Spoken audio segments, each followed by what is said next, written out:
اور جو وزیر اعظم ہاؤس میں بیٹھے وزیر اعظم کی گفتگو ریکارڈ کر کے پبلک کرتا تھا۔ آپ عوام کو پاگل سمجھنا چھوڑ دیں۔ ان کم ظرفوں کا ان جھوٹے الزامات پر عمران خان کو 10 سال کی قید سنا دینا یقیناً ایک بہت بڑا ظلم ہے۔ دوسری سزا جو عمران خان کو سنائی گئی وہ توشہ خانہ کیس پر تھی، جس پر 14 سال کی قید اور 10 سال کی نااہلی کی سزا عمران خان اور ان کی اہلیہ کو سنائی گئی۔ توشہ خانہ کیس میں عمران خان کی اہلیہ کا کیا لینا دینا؟ وہ تو ایک مکمل گھریلو خاتون تھی، کوئی پبلک آفس ہولڈ نہیں کرتی تھی، لیکن چونکہ آپ کمظرفی کی حدوں کو چھو رہے ہیں، لہٰذا آپ نے ان کو بھی سزا دے کر اپنے گھٹیا ترین ہونے کا عملی ثبوت دیا۔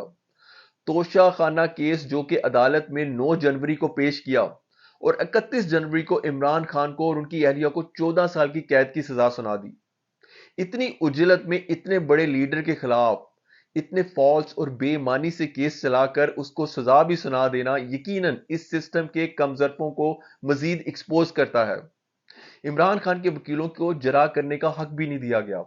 اور گورنمنٹ پروسیکیوٹرز نے اس کی وکالت کی۔ ذرا آپ امیجن کریں کہ عمران خان کے وکیل سرکار نے پرووائڈ کیے، اور یہ وہ سرکار ہے جو عمران خان کی جان کے در پر ہے، اور ان کا بس یہ چلتا ہے کہ صبح کا سورج چڑھنے سے پہلے اس کو سولی پر لٹکا دیں۔ ایسے گورنمنٹ کے وکیل عمران خان کی کیا وکالت کریں گے؟ عمران خان کے وکیلوں کو تو گواہان سے جرح کرنے کا حق بھی نہیں دیا گیا۔ عمران خان کے وکلا کی جرح کے بغیر اور صفائی کا موقع دیے بغیر جج کا فیصلہ سنا دینا یقیناً اس سوچ کو جنم دیتا ہے کہ یہ فیصلہ پہلے سے لکھ کر دیا گیا تھا، اور اسی طرح تمام زیر زبر کے ساتھ جج صاحب نے پڑھ کر سنا دیا۔ توشہ خانہ کیس دراصل ایک جیولری باکس کے اوپر بنایا گیا ہے، جس میں عمران خان نے بطور وزیر اعظم اس کی پرائس ایویلویشن، جس کے لیے خاص اہلکار ہوتے ہیں جنہوں نے عمران خان کو اس کی قیمت 1 کروڑ 80 لاکھ روپے بتائی، جس میں سے 50% ادائیگی عمران خان نے کر اسے 90 لاکھ روپے میں خرید لیا، اور یہ 50% قیمت کی ادائیگی بھی عمران خان نے اپنے دور حکومت میں کی۔ اس سے پہلے وزیر اعظم کل قیمت کا صرف 20% کی ادائیگی کے ساتھ وہ تحفہ اپنی ملکیت میں لے لیتا تھا۔ لیکن نیب نے جو کیس بنایا اس میں یہ عذر پیش کیا گیا کہ عمران خان کی اس جیولری باکس کی قیمت 1 کروڑ 80 لاکھ نہیں بلکہ 316 کروڑ روپے تھی، جس پر عمران خان پر الزام لگایا گیا کہ عمران خان کی پرائس ایویلویشن غلط تھی۔ اب آپ خود سوچیں کہ کیا عمران خان نے خود اس پرائس کو سیٹ کیا تھا؟ پرائس ایویلویشن تو ان کے 3 اہلکاروں نے کی تھی جو توشہ خانہ کی پرائس ایویلویشن ٹیم کا حصہ تھے، لیکن عدالت میں ان تینوں کو بلا کر کسی قسم کی کوئی جرح نہیں کی گئی،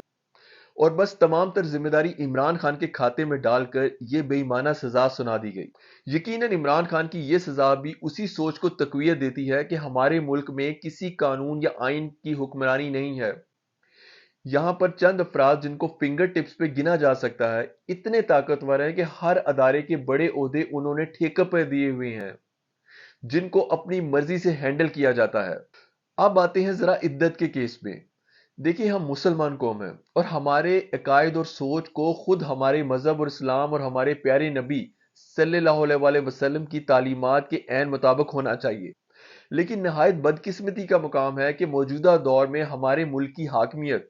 ان گھٹیا کمظرفوں اور غلیظ لوگوں کے ہاتھ آ چکی ہے کہ جو ہمارے مذہبی عقائد اور ایک عورت کی عزت اور تعظیم کو بری طرح روند رہے ہیں۔ ایسا ایک طاقت کا حامل شخص اسی صورت میں کرتا ہے کہ جب یا تو اس کا اللہ اور آخرت پر ایمان نہ ہو یا پھر اس کا ذہنی توازن ٹھیک نہ ہو۔ جس میں اللہ کے عذاب اور طاقت سے غافل کوئی بھی طاقتور شخص اپنی طاقت کے نشے میں بدمست ہو جاتا ہے۔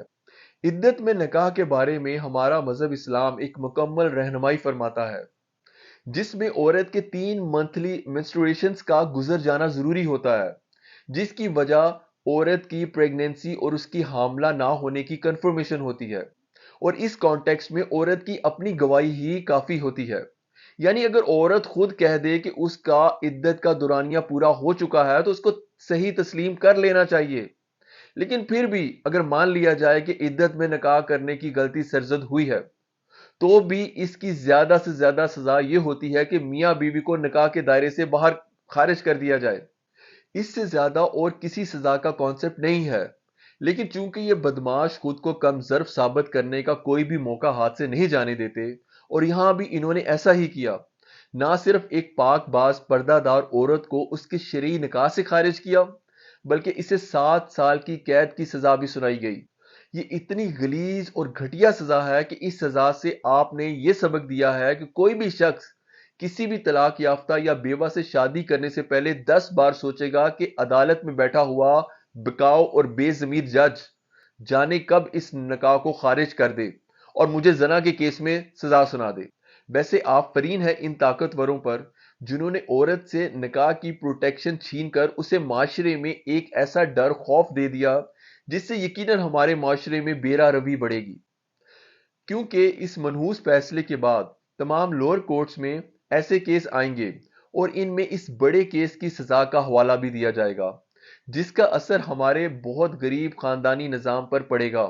جو اپنے رشتے کو جوڑ کے رکھنے کی کوشش میں ایک ڈر اور خوف میں مبتلا رہیں گے۔ کچھ شرم کر لیں، اس ملک کو، اس پاک سرزمین کو تھوڑا سا اپنا بھی سمجھ لیں۔ بالکل اللہ کے خوف سے عاری ہونا آپ کو کہیں بری طرح لے نہ ڈوبے۔ آپ سے انشاءاللہ پھر بات ہوگی۔ فی امان اللہ۔